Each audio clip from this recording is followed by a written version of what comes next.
Welcome back to Wave of Doctor. Got another series preview for you today. Orioles take on the New York Yankees from today, Friday, July 12th to Sunday, July 14th. Last series before the All-Star break, O's just got swept by the Chicago Cubs at Camden Yards, first time getting swept since 2021 at home. O's are 57-36, 2 up on the Yanks, 4-6 in last 10. 5.5 games up on the surging Red Sox. They're scaring me a little bit. Yankees 56-39, 2 back of the Orioles. 3-7 in their last 10, 3.5 up on the Sox. Like I said, 3 games set. Let's just jump into it. I got this Orioles tattoo yesterday, and they're now 0-1 in the era of this Orioles tattoo. Let me show it to the camera. How cool is that? Heart cell bird.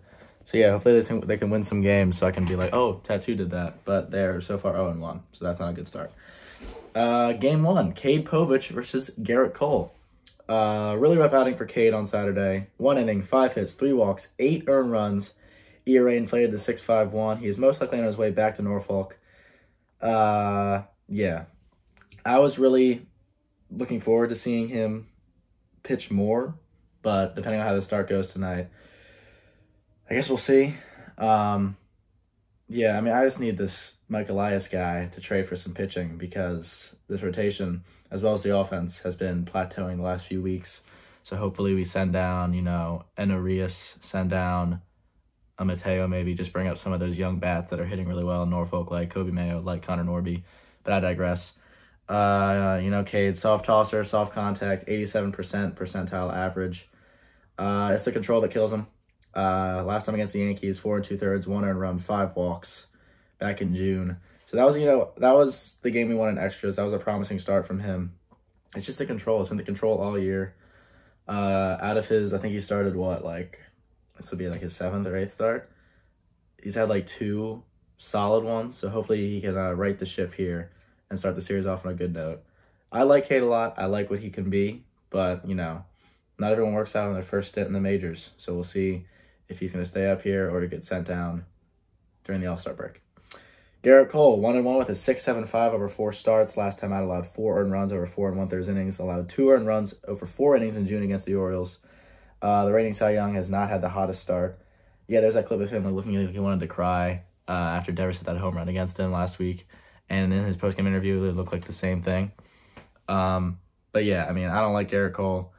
And he hasn't really had a good start, back from his, elbow inflammation or something? I don't know. But yeah, I'm surprised they pulled him in that game. I guess, he was on an innings limit.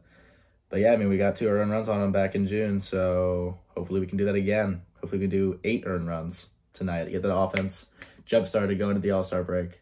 Like I said, I want to go to the break at least, because we're up 2 games. So if we can go into the All-Star break at least 4 games up, that'd be awesome. His 4-seam and cutter are his, 2 biggest pitches. Takes up 71.3% of his pitch delivery. Game 2, Grayson Rodriguez versus Luis Gil. Last time out for Grayson, 6 innings, 3 earned runs on 6 hits and a walk. Struck out 8, picked up win number 11. In April against the Yankees, he went 5 2/3, shutty. He's still pitching really well. I mean, what else is there to say about Grayson? It's been him and Corbin all year. And while Corbin's been more consistent, I think Grayson, as of late, has been the better pitcher for us, going deeper into games. No, what am I saying? But I don't know. When Grayson pitches well, it tends to be the Orioles playing well. I think he kind of, over the last few weeks, those have been going hand in hand. Corbin's had, his last few starts, he went, 7 innings against Houston. We lost that game. 6 innings against Oakland. We lost that game. But Grayson's been doing great recently. And obviously, I'm not trying to, knock on anything on Corbin. It's just a statistical, analysis of the situation. But yeah, Grayson's been pitching so well. I'm just so happy to have this guy on our team. If fastball's been looking good, he's, lower the speed to try to go deeper into games, implementing more pitches. His changeup's been really nasty. I like Grayson Rodriguez a lot. Luis Gil, 9-5 with a 3.27 ERA over 96 1/3 innings. He's allowed 17 earned runs over his last 4 starts. Allowed 7 against the O's in June. I was at that game. That was the 19-5 game. It was awesome. It was awesome being at Yankee Stadium for that. To hear a silent amount of Yankees fans.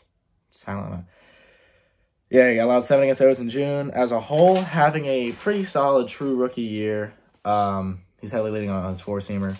But yeah, he's had a rough, June and July. Like, since that start against the Orioles, it's just kind of been a rough go of it for him. And, obviously I hate to wish bad on anybody, but I mean, I'm glad to see a Yankees pitcher, not do very well, especially after doing so poorly against the Orioles. Like, that's just like a funny, arguably hand-in-hand thing. But, yeah, hopefully we can knock them around on Saturday. And hopefully Grayson has a great start, and we can just I want to sweep these guys. I want to really get back on our high horse here and just win. Win out into the All-Star break. Go up, 5 games up. Trade for some guys, bring some guys up, and really, revamp this team for the second half of the year. But whatever. I mean, we have 57 wins. I can't really complain. Whatever. Game 3. Dean Kremer versus Carlos Rodon. Rough run for Krem on Tuesday. 4 innings, 5 earned, 7 hits, 3 walks, and a lot of people losing faith on him. I'm not one of them. I know, I get it. He had a rough, not rough. I mean, he had an okay season before his injury. He had that great start against Seattle, and then he had a rough start his second game. So hopefully he goes back to... Because, I mean, he just looks so good against Seattle. That split-finger fastball was nasty. He needs to throw that more. He has, a sub-200 average against it. But, I mean, obviously, I'm not his pitching coach. I just really like seeing that, seeing a nasty pitch from Kremer. But, yeah, I mean, he went 7, allowing 2 earned runs on 2 solo homers against the Yankees in April. I was at that game as well. Another awesome game. That was the game that Soto pimped a home run when he was down, 3 runs. Stupid. Fuck Juan Soto. But, yeah, I mean, I love Dean Kremer. I hope, because, I mean, he's not, obviously, at this point in our rotation, at this point in our, World Series aspirations, he's not going to be a top-end guy for us. But, I mean, if he can get into a mode where he can be a consistent 4 or 5 guy, that's great for this team. And he's capable of doing that. You saw it against Seattle. Seattle's offense is not the greatest, but, I mean, it's a Major League Baseball team. He came back from injury. He looked great. I love Dean Kremer. I want him to succeed, and I think he's going to have a great start on Sunday to close out this series. Boom.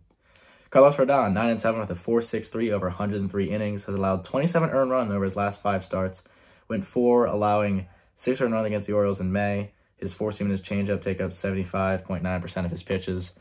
Yeah, I mean, on paper, it looks like they have us outclassed in pitching, but I mean, our guys and their guys, besides Grayson, haven't really had the best last few weeks. So hopefully, 2 skidding teams can, or hopefully our skidding team can outclass their skidding team, and we can, win 2 out of 3 or sweep this team. I want to go into the break up 4 or 5. It's possible. I know what these pitchers are capable of. We've seen how they've done against the Yankees this year. Obviously, Kremer had that injury. Cates had a rough few weeks. Grayson is still, he had an injury as well. But I don't know.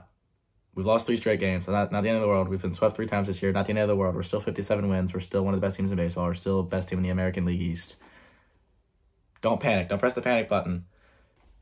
I don't know if I trust Mike Elias, so I'm not going to say I trust Mike Elias, but I feel like a trade is coming, and hopefully it's an impactful trade that gives us a 2 or 3 guy in this rotation. Hopefully some young guys start to come up like Kobe Mayo, like Connor Norby, like Kyle Stowers, like, whatever. Hopefully Heston Kjerstad gets more, more playing time. There's a lot of seemingly obvious things that Ryan Hack can do just based on looking at the numbers and being like, okay, he's hitting better, so I'm not getting, pinch hit for him. I'm not going to sit him because it's a righty. I don't care if Heston Kjerstad has to face a lefty. He's a capable hitter. You've seen it in the major leagues. He's been batting 400 since he's been called back up.